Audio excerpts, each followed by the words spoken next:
चलिए, तो हम लोग यहाँ इस वीडियो में बात करने जा रहे हैं एड्रिनल ग्लैंड की। जो एड्रिनल ग्लैंड है, जिसे हम सुप्रारीनल ग्लैंड या ग्लैंड ऑफ इमरजेंसी भी कहते हैं, इस ग्लैंड की बात करने जा रहे हैं। अगर आप ध्यान से देखें तो यहाँ आपको ये ग्लैंड बना के हमने दिखाया है। ये ग्लैंड प्रेजेंट कहाँ होती है? ये किडनी के ऊपर, आपका ऊपर टॉप ऑफ द किडनी ये ग्लैंड प्रेजेंट होती है। अगर हम पोजीशन की बात करें तो ये कहाँ पोजीशन है इसकी? Location located on the top of the kidney, kidney के ऊपर। किस तरीके की दिखती है? इंटरनल स्ट्रक्चर मैंने यहाँ पे आपको बना के यहाँ पे दिखाया है। आप इस ग्लैंड में देखिए, आउटर मोस्ट कवरिंग जो होती है वो कहलाती है इसकी कैप्सूल, यानी कि एड्रिनल ग्लैंड की जो कवरिंग है वो क्या कहला रही है? कैप्सूल कहला रही है। इसके बाद इसके अंदर ये आई आपकी एड्रिनल ग्लैंड, जिसको दो पार्ट में डिवाइड किया गया है, एड्रिनल कॉर्टेक्स और अंदर की तरफ एड्रिनल मेडुला। तो दो पार्ट में एड्रिनल ग्लैंड होती है अंदर की तरफ। इसकी ओरिजिन भी अलग है और इसके स्ट्रक्चर्स भी अलग हैं और उनके फंक्शंस भी अलग अलग हैं। अगर कॉर्टेक्स की बात करी जाए तो एड्रिनल ग्लैंड का जो कॉर्टेक्स रीजन है उससे डिफरेंट टाइप के हार्मोन्स निकलेंगे, और जो मेडुला रीजन है उससे कुछ अलग डिफरेंट टाइप के हार्मोन्स निकलेंगे। कॉर्टेक्स रीजन की ओरिजिन अलग है और उसके मेडुला रीजन की ओरिजिन भी अलग है। तो आइए जल्दी जल्दी देख लेते हैं कि यहाँ पे क्या स्ट्रक्चर है कॉर्टेक्स का। देखिए, एड्रिनल कॉर्टेक्स जो होता है उसकी ओरिजिन होती है मीसोडर्म ऑफ द एम्ब्रियो। ये एम्ब्रियो के मीसोडर्म से निकलता है। कौन? इसका कॉर्टेक्स रीजन, ये आउटर मोस्ट रीजन। ठीक है, ये एड्रिनल ग्लैंड का जो कॉर्टेक्स रीजन है किससे बना हुआ है? ये आपके एम्ब्रियो के मीसोडर्म से अराइव होता है। इसके बाद अगर इसके स्ट्रक्चर की बात की जाए तो फर्दर कॉर्टेक्स रीजन को तीन पार्ट में डिवाइड किया गया है: जोना ग्लोमेरुलोसा, जोना फैसिकुलेटा और जोना रेटिकुलेरिस। इन तीनों से अलग अलग हार्मोन्स निकलेंगे। अगर हम बात करें तो ये देखिए, आपका आउटर मोस्ट हो गया, कैप्सूल की लेयर होगी, ऐसे मान सकते हैं कैप्सूल हो गया। इसके बाद नीचे गोल गोल सी सेल्स होती हैं जो आपका बनाती हैं जोना ग्लोमेरुलोसा, और फिर उसके नीचे इलॉन्गेटेड सेल्स हैं, मोस्ट ऑफ द पोर्शन यही बनाएंगी जोना फेसिकुलेटा। तो ये ग्लोमेरुलोसा, फेसिकुलेटा, और इसी के नीचे थोड़ी सी कम इलॉन्गेटेड सेल्स और गोल गोल सी सेल्स का एक पूरा लेयर है, जिसे कहते हैं रेटिकुलेरिस, जोना रेटिकुलेरिस। क्लियर? इस तरह से हमारी जो एड्रिनल ग्लैंड है उसके कॉर्टेक्स को फर्दर तीन पार्ट में डिवाइड कर दिया गया। ये एड्रिनल ग्लैंड का कॉर्टेक्स ही है जो तीन पार्ट में डिवाइड है। ठीक है, जोना ग्लोमेरुलोसा जो 15% कॉन्स्टिट्यूट करता है, कॉन्स्टिट्यूट मतलब बनाता है क्या? एड्रिनल कॉर्टेक्स का 15%, यानी पूरी एड्रिनल ग्लैंड का 15%। फिर फेसिकुलेटा, पूरी एड्रिनल ग्लैंड का 50% तो फेसिकुलेटा में होता है, और रेटिकुलेरिस से होता है ये 7% होता है। बाकी बचा हुआ पार्ट एड्रिनल मेडुला बनाता है। क्लियर हो गई बात? तो ये एड्रिनल ग्लैंड जो होती है इसमें ये इस तरह से तीन पार्ट। अब ग्लोमेरुलोसा से कौन से हार्मोन्स सिक्रीट होते हैं? जोना ग्लोमेरुलोसा से मिनरेलोकॉर्टिकॉइड्स रिलीज होते हैं। ठीक है, एल्डोस्टेरोन टाइप। इसके अलावा जोना फेसिकुलेटा से सिक्रीट होते हैं ग्लूकोकॉर्टिकॉइड्स, और जोना रेटिकुलेरिस से होते हैं गोनाडोकॉर्टिकॉइड्स, या इन्हीं को हम कहते हैं सेक्स कॉर्टिकॉइड्स, जैसे एंड्रोजेंस या ईस्ट्रोजन। इन सभी को कॉर्टिकॉइड्स कहते हैं। ये स्टेरॉइड हार्मोन्स होते हैं। ये सारे के सारे कैसे हैं? स्टेरॉइड हार्मोन्स हैं। ये याद रखिएगा, ये जितने भी हार्मोन्स निकाल रहा है कॉर्टेक्स रीजन, ये कौन से हार्मोन्स हैं? स्टेरॉइड। ये स्टेरॉइड हार्मोन, स्टेरॉइड हार्मोन्स जो होते हैं फैट वगैरह के बने। क्लियर? इन सबको हम कॉर्टिकॉइड्स भी कहते हैं। ठीक है, कॉर्टिकॉइड्स। क्लियर हो गई? तो ग्लूकोकॉर्टिकॉइड्स, मिनरलोकॉर्टिकॉइड्स और गोनाडोकॉर्टिकॉइड्स। अब हम इसके डिटेल वर्जन के ऊपर जा रहे हैं और डिटेल में बात करते हैं कि मिनरलोकॉर्टिकॉइड्स में कौन कौन से हार्मोन्स आते हैं। जैसे एंड्रोजन आ गया, ऐसे ही इसमें कॉर्टिसोल्स आ गए, और यहाँ आपका एंड्रोजन आ गया। ठीक, एल्डोस्टेरॉन, कॉर्टिसोल और एंड्रोजेंस, ये तीन नाम तो मेन है जिनके बारे में हम चर्चा करेंगे। स्ट्रक्चर समझ में आ गया है? चलिए जल्दी से अब हम लोग इसके बारे में भी देख लेते हैं कि मिनरलोकॉर्टिकॉइड्स क्या होते हैं, क्या काम करते हैं, और इनकी कमी से क्या हो जाएगा। ऐसे ही ग्लूकोकॉर्टिकॉइड्स क्या करेंगे और ऐसे ही गोनाडोकॉर्टिकॉइड्स क्या करेंगे, देख लेते हैं। चलिए देखिए, यहाँ पे हमने मिनरलोकॉर्टिकॉइड के बारे में बात करेंगे, जो जोना ग्लोमेरुलोसा से निकलता है मिनरलोकॉर्टिकॉइड। मिनरलोकॉर्टिकॉइड जो होता है उसका मेन काम क्या है, वो रिस्पॉन्सिबल है मिनरल मेटाबॉलिज्म से, क्योंकि आपको पता ही चल रहा है, नाम ही बता रहा है मिनरलोकॉर्टिकॉइड, यानी ये किसके लिए रिस्पॉन्सिबल है, मिनरल मेटाबॉलिज्म के लिए। दूसरी बात, इसका जो मेन हार्मोन है जो सबसे ज्यादा निकलेगा 90 से 95% प्रिंसिपल हार्मोन यानी मेन हार्मोन कौन है, एल्डोस्टेरॉन। नाम याद रखिएगा, एल्डोस्टेरॉन। देखिए यहां से चीजें याद करते चलिए, क्योंकि ये चैप्टर पूरा लर्न वाला ही है। एल्डोस्टेरॉन, एल्डोस्टेरॉन का दूसरा नाम होता है सॉल्ट रिटेनिंग हार्मोन, यानी ये सॉल्ट को रिटेन करेगा, बचाए रखेगा। अब आपने अगर किडनी वाला चैप्टर पढ़ा हो जिसमें हम लोग एक्सक्रीटरी सिस्टम और उसमें किडनी के रेगुलेशन की बात करी थी, याद करिए आपने कहा किडनी से एक हार्मोन निकलता है, उस हार्मोन का नाम क्या है, किडनी से जो हार्मोन निकलता है उस हार्मोन का नाम होता है रेनिन। ठीक है, किडनी से हार्मोन निकलता है रेनिन, जो हमारे ब्लड के अंदर एंजियोटेंसिन,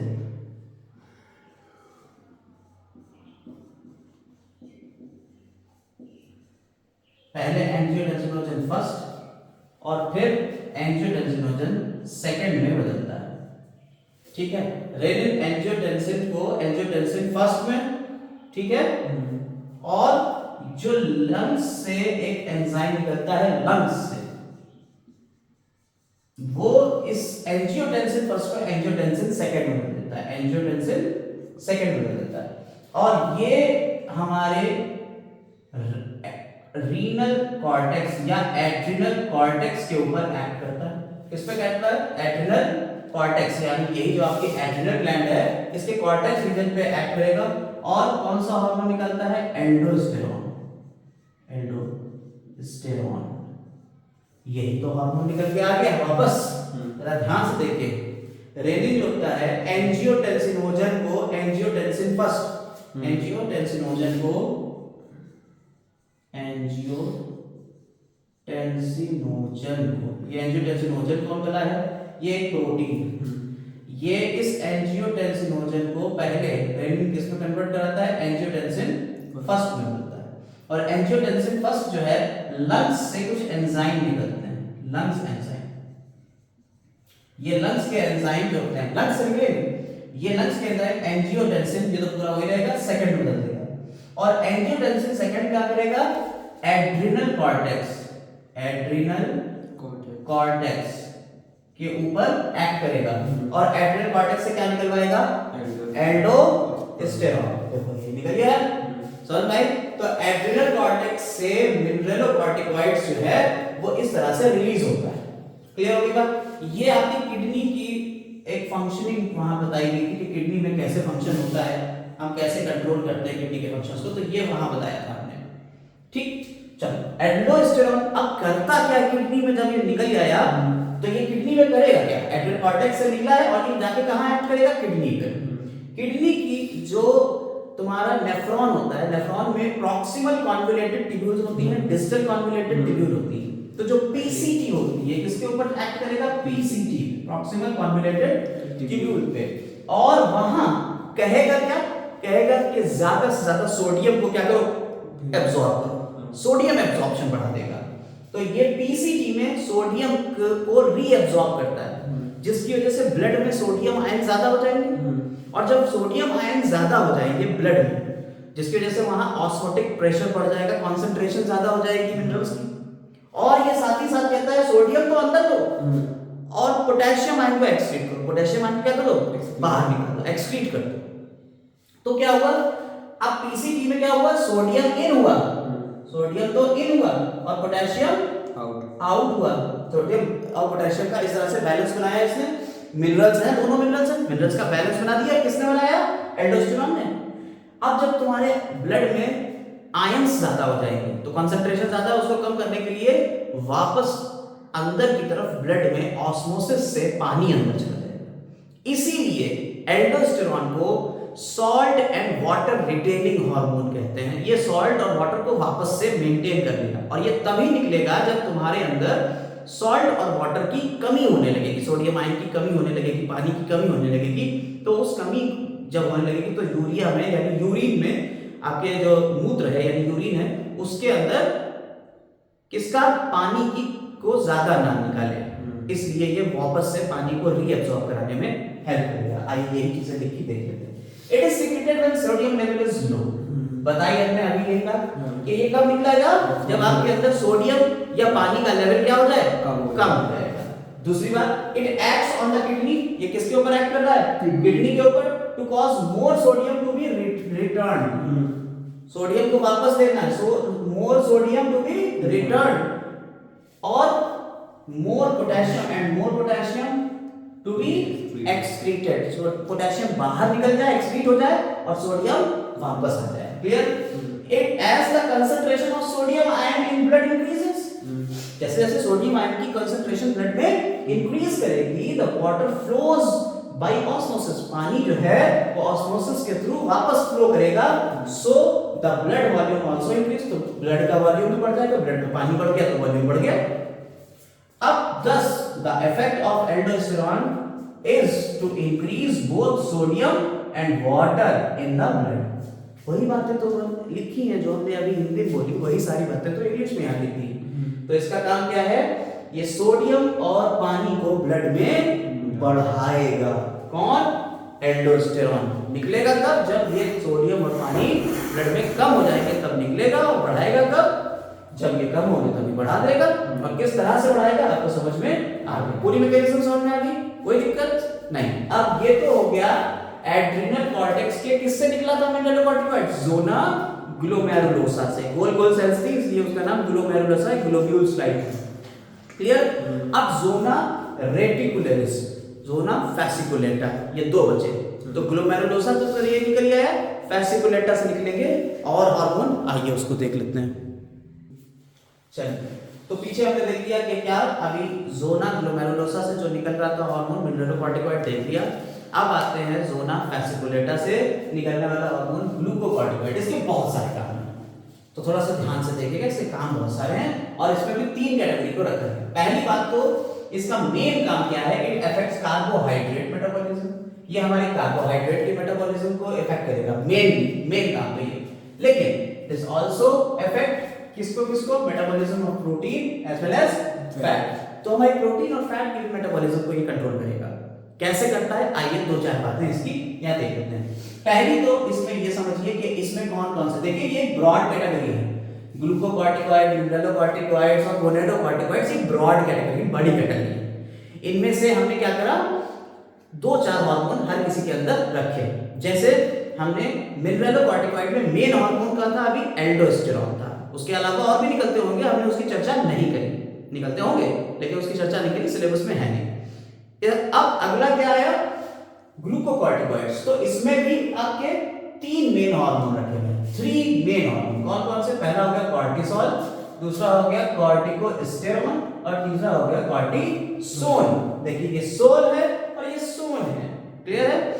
अब इसमें भी मेन कौन सा है, 95% ये निकलता है, वहां भी 90 से 95% एल्डोस्टेरोन निकल रहा था, तो उसी की चर्चा करेंगे, बिल्कुल ऐसे इसकी चर्चा करेंगे, बाकी को हम छोड़ देंगे, किनारे कर देंगे। आइए, तो अब कॉर्टिसोल का काम क्या होता है, सारे काम हम लोग जो पढ़ रहे हैं यहाँ जितने भी लिखे हैं वो किसके, कॉर्टिसोल के, उन दोनों पे नहीं है, याद रखिएगा। तो इट स्टिमुलेट्स द लिवर, ये हमारे लिवर से कहेगा, क्या कहेगा, to synthesise carbohydrate from non carbohydrates, किसी दूसरे चीज से, यानी कार्बोहाइड्रेट बनाए यानी ग्लूकोज तो बनाए, लेकिन ये नहीं कि ग्लाइकोजन से बना दे ग्लूकोज, ना ना ना, ग्लाइकोजन से नहीं, किसी दूसरी चीज से। जैसे तुम्हारा किससे बना सकता है, सच एज एमिनो एसिड्स हो गए या ग्लिसरॉल, इससे बना दे क्या, ग्लूकोज, यानी ग्लूकोज की सिंथेसिस। अगर आप याद करिए, हमने आपको पढ़ाया था formation of glucose from glycogen, glycogen से ग्लूकोज वापस बनता है, याद है? लिवर में हमारा ग्लाइकोजन की फॉर्म में ग्लूकोज सेव रहता था, इसे कहते थे ग्लाइकोजिनोलिसिस, ग्लाइकोजन से ग्लूकोज का बनना। लेकिन आप याद रखिए यहां ग्लाइकोजिनोलिसिस नहीं है, ग्लूकोज तो बन रहा है लेकिन किसी दूसरी चीज से, अमीनो एसिड या ग्लिसरॉल से बन रहा है, नॉन कार्बोहाइड्रेट से। इस प्रोसेस कहते हैं ग्लूकोनियोजेनेसिस। क्या कह दिया आपने, ग्लूकोनियो, नियो मतलब नया, जेनेसिस मतलब फॉर्मेशन, यानी ग्लूकोज का तो फॉर्मेशन होगा लेकिन किसी दूसरी चीज से होगा other than carbohydrate. This process called gluconeogenesis. तो कॉर्टिसोल का काम क्या हो गया? ग्लूकोनियोजेनेसिस करना। और इस तरह से जब ग्लूकोज का लेवल बढ़ेगा किसमें? ब्लड में बढ़ जाएगा। भाई ग्लूकोज निकल के जाएगा, ब्लड में तो जाएगा, तो लिवर से ग्लूकोज निकल के कहां जा रहा है? ब्लड में। पहला काम समझ में आ गया। दूसरा काम देखिए, it also stimulates the degradation of protein. ये हमारे प्रोटीन को क्या करने लगेगा? तोड़ने लगेगा, डिग्रेड करेगा। डिग्रेडेशन मतलब होता है तोड़ना, विखंडित करना। तो डिग्रेड करने लगा प्रोटीन को, और प्रोटीन जब टूटेगा तो क्या होता है? प्रोटीन के डाइजेशन से हमें क्या मिलता है? या तो अमीनो एसिड, प्रोटीन टूट के तो अमीनो एसिड मिलता है within the cell, cell के अंदर। तो क्या हो गई? प्रोटियोलिसिस। इस प्रोसेस कहते हैं प्रोटियोलिसिस, प्रोटीन का टूटना। देखिए हमने आपको बताया था पहले भी, याद रखिए, जब कभी बायो में लिसिस वर्ड आए, लिसिस मतलब टूटना, और जेनेसिस मतलब बनना, यानी कोई चीज बनेगी तो जेनेसिस, टूटेगी तो लिसिस वर्ड आएगा। तो प्रोटियोलिसिस हो रही है, यानी प्रोटीन का टूटना, और इस तरह से हमारे ब्लड में एमिनो एसिड बढ़ जाएगा। क्लियर हो गई? इसी के साथ साथ ये क्या करते हैं? ये ब्रेक डाउन कर देते हैं फैट का भी, यानी प्रोटीन को तो ब्रेक डाउन किया गया, फैट को भी तोड़ेंगे। कहां से? एडिपोज, क्योंकि एडिपोज टिश्यू जो होते हैं इन्हीं में फैट स्टोर रहता है। तो ये एडिपोज टिश्यू से क्या कहेंगे कि तुम तोड़ो क्या? फैट को। और फैट को तोड़ रहे हैं तो क्या हो गया? लिपो, लिपिड्स को तोड़ रहे हैं। लिसिस का मतलब टूटना, लिपो यानी लिपिड्स का टूटना हो गया, लिपोलिसिस। तो इसके तीन मेन काम आपने समझे। क्या समझे? पहला हो गया कार्बोहाइड्रेट का फॉर्मेशन, ग्लूकोनियोजेनेसिस। दूसरा काम क्या होगा? प्रोटीन का टूटना, प्रोटियोलिसिस। तीसरा काम क्या हो गया? लिपिड्स का टूटना, लिपोलिसिस। और जब लिपिड्स टूटेगा तो क्या रिलीज करेगा? Fatty acid. भाई लिपिड्स बने तो फैटी एसिड के, तो ये भी ब्लड में बढ़ा देगा फैटी एसिड्स को। प्रोटीन को तोड़ेगा तो अमीनो एसिड बढ़ाएगा, इसको तोड़ेगा तो फैटी एसिड बढ़ा देगा, और कार्बोहाइड्रेट्स बनाएगा, यानी कि ग्लूकोज के लेवल को बढ़ा देगा ब्लड में। क्लियर हो गई बात? इस तरह से तीन काम तो आप नहीं समझिए। और ये तीनों काम, इसमें से जो ये दो काम है ना, इंसुलिन भाई हमारे क्या करते थे? इंसुलिन भाई साहब इसके ऑपोजिट काम करते हैं, बिल्कुल उल्टा काम करते हैं। वो हमारी बॉडी में फैट बनाएगा, प्रोटीन को बनाने में हेल्प करेगा, और ये क्या कर रहा है? प्रोटीन तोड़ेगा, फैट को तोड़ेगा। तो ये ऑपोजिट हो गया ना इंसुलिन के। तो इसीलिए दस cortisol has anti insulin effect. तो कॉर्टिसोल का क्या काम हो गया हमारा? एंटी इंसुलिन के ऑपोजिट इफेक्ट हो गया, एंटी हो गया इफेक्ट। क्लियर हो गई बात?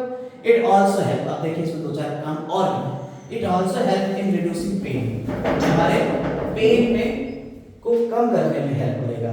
यानी कि इन्फ्लेमेशन हम आपको बता चुके हैं, इन्फ्लेमेशन बताया था क्या? मान लीजिए इन्फ्लेमेशन क्या होता है, छोटा सा प्रोसेस है, थोड़ा समझ लीजिए। मान लीजिए कि आपके चोट लग गई सर में, कहीं टकरा गया माथा, तो यहाँ पे क्या होता है? अचानक से थोड़ा सा फूल जाता है, उसमें ब्लड आने लगता है, लाल लाल हो जाता है, रेडिश हो जाता है।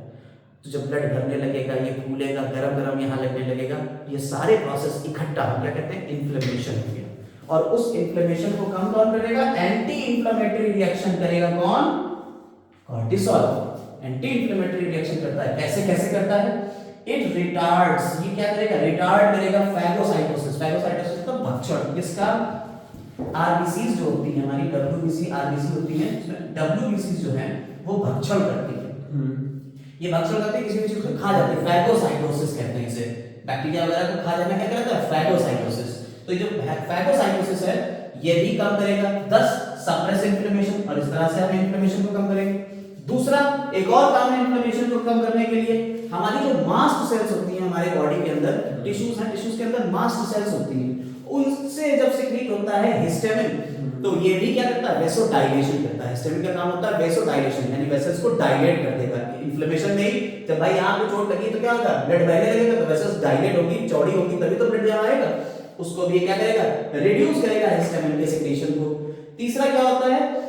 ये हमारी इम्यूनिटी में भी इम्यूनोसप्रेसिव एजेंट की तरह वर्क करता है, यानी कि हमारी इम्यूनिटी में एंटीबॉडीज बनती है, तो ये क्या करेगा?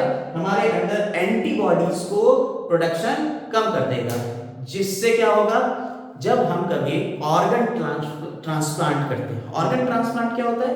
जैसे आपने कहा कि आंख जो है आपने डोनेट कर दी, किसी दूसरे की आंख लगा दी, तो ऑर्गन ट्रांसप्लांट किया। किडनी आपने डोनेट करी, किसी दूसरे की किडनी लगा दी, तो क्या होता है? ये ऑर्गन ट्रांसप्लांट होते हैं। इनमें क्या होता है कि अगर आपका ब्लड ग्रुप और उसका ब्लड ग्रुप मैच नहीं करा तो वो ऑर्गन तो बेकार हो जाएगा, फेलियर हो जाएगा। तो क्या करते हैं, आपकी इम्यूनिटी को कम करा जाता है उस टाइम पे, ऑर्गन ट्रांसप्लांट के टाइम पे आपकी इम्यूनिटी को क्या करा जाता है, कम करा जाता है। और कम करने के लिए कॉर्टिसोल का ही यूज करेंगे। ये एंटी यानी क्या है, इम्यूनोसप्रेसिव है। इम्यूनिटी को क्या करना है, सप्रेस करना है, दबाना। सप्रेस करना मतलब क्या होता है, दबाना।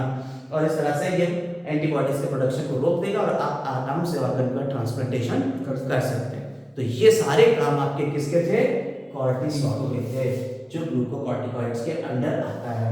क्लियर हुई बात? तो अब हमने कॉर्टेक्स रीजन से दो पढ़ लिए, कौन से, जोना ग्लोमेरुलोसा, जोना फैसिकुलेटा, दो पढ़ लिए। अब हम लोग तीसरे रीजन पे आ रहे हैं कॉर्टेक्स के, जोना रेटिकुलेरिस। आइए देखें वो क्या करता है, कौन सा हार्मोन निकालेगा। चलिए देखिए, अब यहाँ पे हम लोगों ने लिख दिया है पूरा गोनेडोकॉर्टिकॉइड्स के बारे में, यानी कि जो आपके कॉर्टेक्स के तीसरा रीजन है। कॉर्टेक्स में तीन रीजन आपको बताया, कौन कौन से, सबसे ऊपर जोना ग्लोमेरुलोसा, फैसिकुलेटा और नीचे रेटिकुलेरिस। तो अब हम जोना रेटिकुलेरिस से निकलने वाले हार्मोन यानी गोनेडोकॉर्टिकॉइड्स की बात करेंगे, जिसे हम सेक्स कॉर्टिकॉइड्स भी कहते हैं। ठीक है, ये एड्रिनल सेक्स हार्मोन्स हैं। यानी ऐसा नहीं कि ये ही सेक्स हार्मोन है, सेक्स हार्मोन तो टेस्टिस और ओवरी से निकलेंगे, लेकिन यहाँ क्या हो रहा है, बहुत कम क्वांटिटी में ये हार्मोन्स निकलते हैं। और यही हार्मोन्स जब फीटस डेवलप हो रहा होता है, मां के पेट के अंदर बच्चा डेवलप हो रहा होता है, तो उसके अंदर सेकेंडरी सेक्सुअल कैरेक्टर्स, देखिए मेल और फीमेल तो क्रोमोसोम से डिसाइड होता है कि अगर XX है तो फीमेल होगा, XY क्रोमोसोम है तो मेल होगा। लेकिन उसके अलावा जो सेकेंडरी सेक्सुअल कैरेक्टर्स होते हैं, हम लोगों में भी जैसे सेकेंडरी सेक्सुअल कैरेक्टर है, जैसे हम मेल हैं तो मेल में बियर्ड आ रही है, मुस्टैच आ रही है, ठीक है, मेरी वॉइस थोड़ी जो है वो लो पिच होती है। तो इस तरह से जो वॉइस है और ये सारी चीजें जो डेवलपमेंट हो रहा है सेक्सुअल सेकेंडरी सेक्सुअल कैरेक्टर्स के, वो कैरेक्टर्स फीटस के अंदर कौन डेवलप कराएगा, वो यही हार्मोन्स कराते हैं। बहुत कम क्वांटिटी में निकलते हैं, ज्यादा क्वांटिटी में निकलना इनमें से भी अगर देखा जाए तो मेल वाले ज्यादा निकलते हैं, फीमेल वाले कम निकलते हैं। यानी मेल सेक्स हार्मोन्स जो हैं गोनेडोकॉर्टिकॉइड्स, मेल वाले ज्यादा है, एंड्रोजन ज्यादा है, और फीमेल्स में निकलते हैं ईस्ट्रोजन, फीमेल वाले। ठीक है, फीमेल्स में नहीं, फीमेल वाले, यानी निकलते तो दोनों ही, मेल और फीमेल दोनों निकलते हैं हमारे अंदर। तो आइए देख लेते हैं।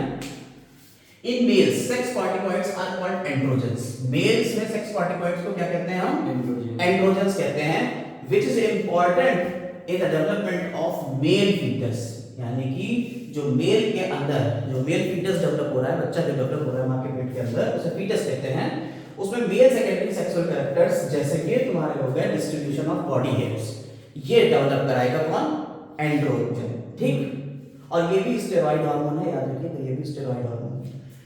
फीमेल हार्मोन्स में आ जाता है ईस्ट्रोजन। फीमेल्स में इन males sex corticoid androgen, female में सेक्स कॉर्टिकॉइड ईस्ट्रोजन। ठीक है, which maintain the development of female secondary sexual character, ये फीमेल में डेवलप करेगा।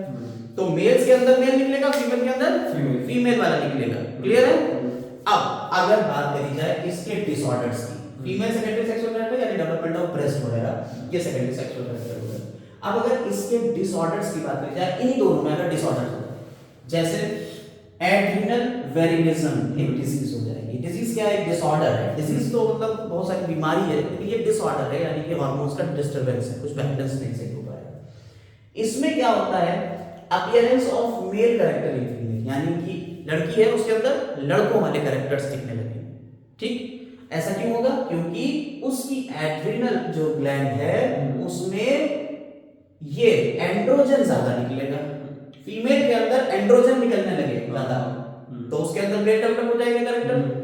और मेल के अंदर फीमेल वाला हार्मोन अगर ज्यादा निकलने लगे तो उसके अंदर मेल फीमेल वाले डेवलपमेंट हो जाएगा। तो फीमेल के अंदर मेल वाले एड्रिनल वेरिनिज्म, मेल के अंदर फीमेल वाले गायनेकोमास्टिया। ये दो डिसऑर्डर हो गए। आइए देख लेते हैं इसमें। तो appearance of male character in female, adrenal virilism, इसमें क्या होता है, produce male secondary sexual characters like beard, यानी कि दाढ़ी मूंछें निकल जाएंगी लड़कियों के, और हॉर्स वॉइस, यानी कि जो आवाज है उसकी वो भारी भारी होगी। लड़कियों की भी आवाज कभी कभी लड़कों जैसी होती है, भारी भारी वॉइस। वो किसकी वजह से हो रहा है, वो इसी वजह से ऐसा हो रहा है।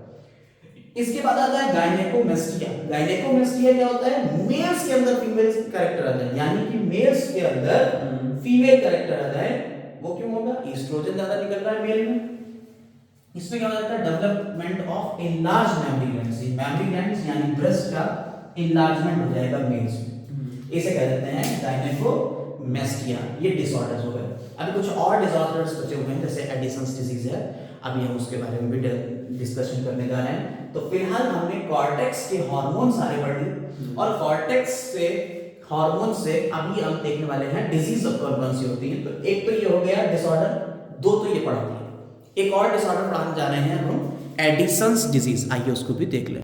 देख, तो एडिसन्स डिजीज हमारी क्या कहलाती है? अब देखिए, हम लोगों ने सारी चीजें वही कर रहे हैं, डिसऑर्डर्स। तो दो डिसऑर्डर तो पीछे पढ़ लिए, और अब ये दो डिसऑर्डर पढ़ लीजिए।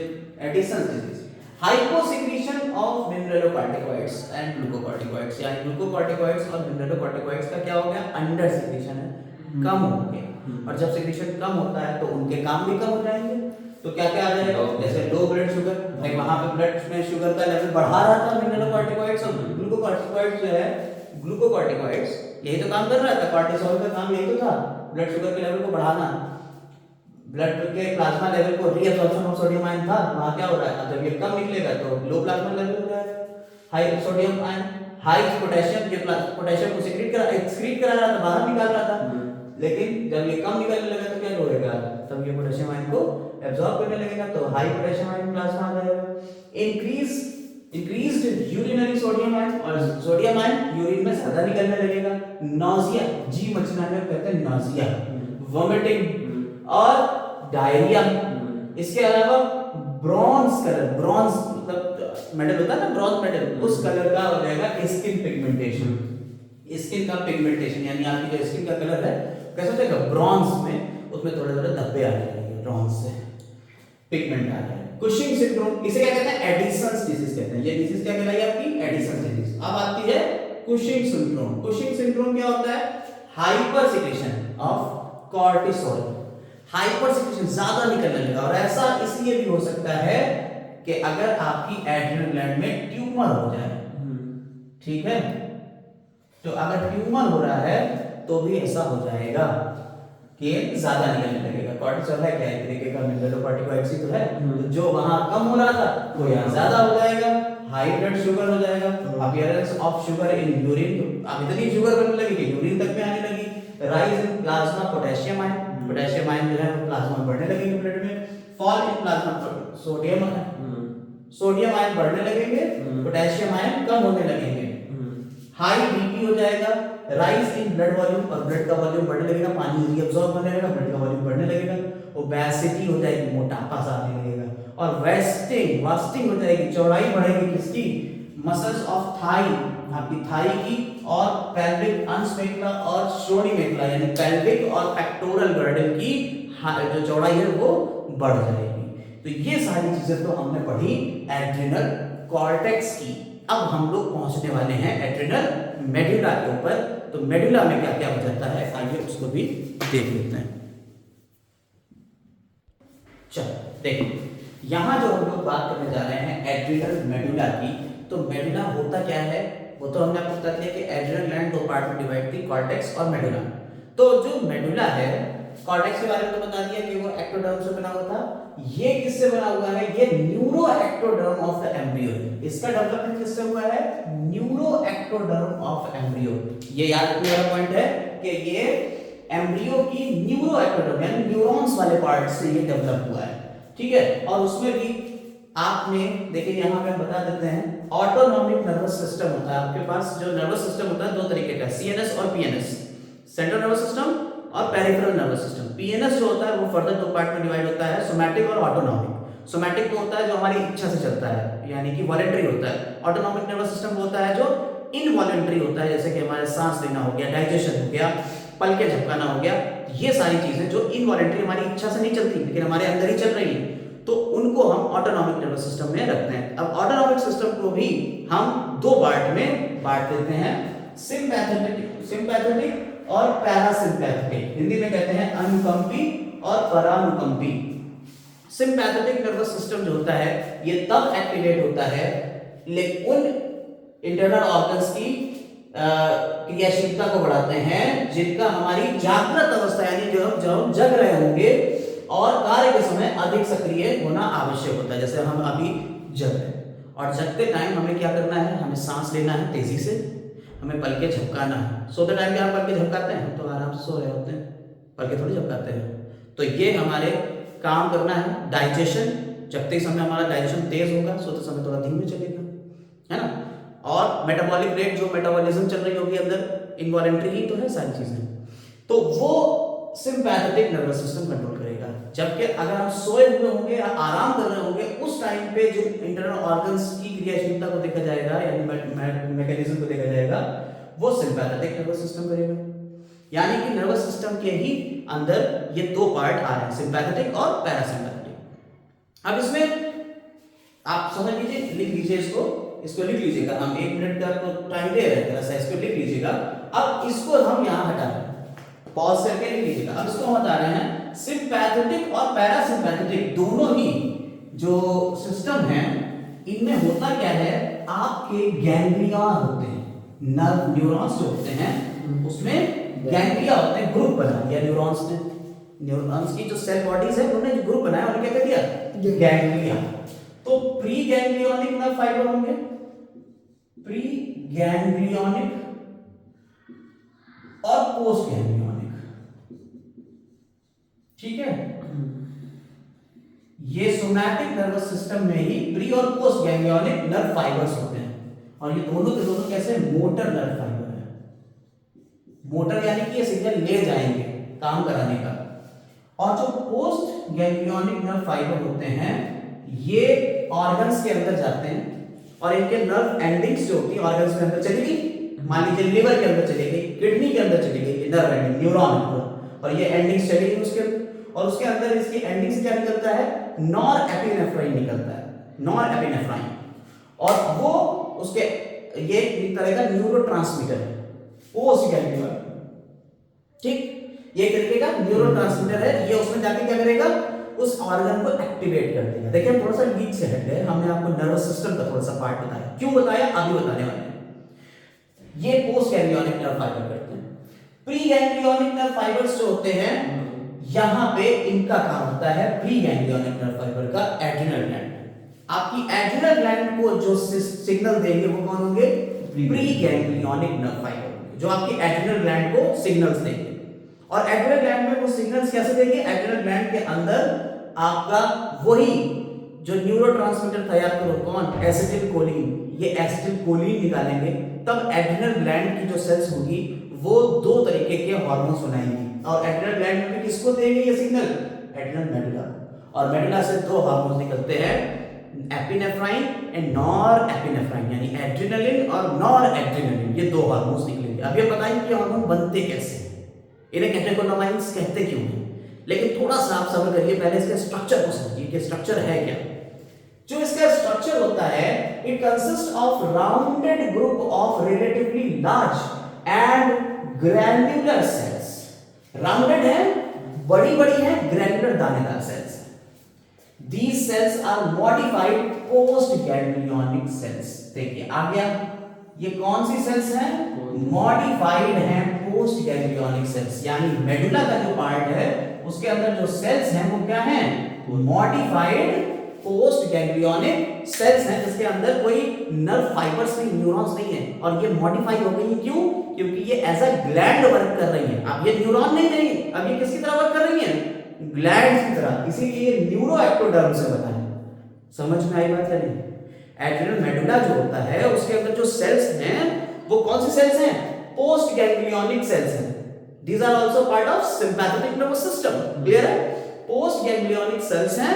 और पोस्ट गैंग्लियोनिक सेल्स जो हैं वो मॉडिफाई हो गई है। क्यों मॉडिफाई हुई है, क्यों मॉडिफाई हुई है, वो ग्लैंड्स में बदल गई है। अपने आप को क्या बना लिया उन्होंने सेल्स ने, ग्लैंड्स। ये अब हार्मोन बनाएंगे, और वो हार्मोन कौन से होंगे, एपिनेफ्राइन और नॉर एपिनेफ्राइन, यानी एड्रिनलिन या नॉर एड्रिनलिन, दोनों को कह सकते हैं। हार्मोन अभी लिखेंगे।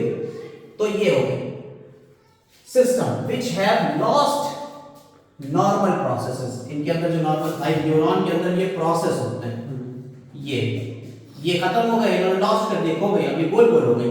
And have acquired glandular function, और इनका फंक्शन क्या हो गया, अब ये ग्लैंड की तरह फंक्शन करने लगी। कोई दिक्कत, the cells are called chromaffin cells. इन्हें हम क्या कह देंगे? अब इन्हीं सेल्स को हमने क्या कह दिया? Chromaffin cells. यानी कि आपके अंदर ये जो सेल्स हैं तो ये पोस्ट गैंग्लियोनिक मॉडिफाइड सेल्स, लेकिन अब इन्हें हम क्या कह रहे हैं मेडुला के अंदर? क्रोमाफिन सेल्स या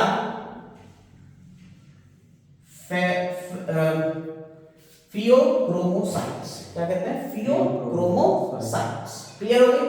These cells are connected with preganglionic motor fibres. देखो ये सेल्स किससे कनेक्टेड हैं? प्रीगैंग्लियोनिक मोटर फाइबर्स से, प्री वाले से कनेक्टेड है ये वाली सेल्स। क्लियर हो गई बात? और ये क्या निकालेगा? हमने आपको बताया ये वैसे तो इनकी नर्व एंडिंग क्या निकालती थी? नॉर एपिनेफ्राइन या एपिनेफ्राइन। क्लियर? ये नॉर एपिनेफ्राइन निकालते थे। इनकी जो एंडिंग्स थी, इनकी एंडिंग क्या निकालती? Nor epinephrine. लेकिन इन जब ये कनेक्ट होते हैं इससे तो इनकी एंडिंग क्या निकालेगी? एसिटिलकोलिन। एसिटिलकोलिन ये न्यूरोट्रांसमीटर है। एसिटिलकोलिन याद रखिए न्यूरोट्रांसमीटर है। एक न्यूरॉन एक सिग्नल से एक न्यूरॉन से दूसरे न्यूरॉन में सिग्नल लेके जाता था। ठीक है? तो एसिटिलकोलिन निकालेंगे तो प्रीगैंग्लियोनिक मोटर फाइबर्स जो है वो इसके अंदर जाएंगे। ये किसके हैं? सिंपैथेटिक नर्वस सिस्टम के।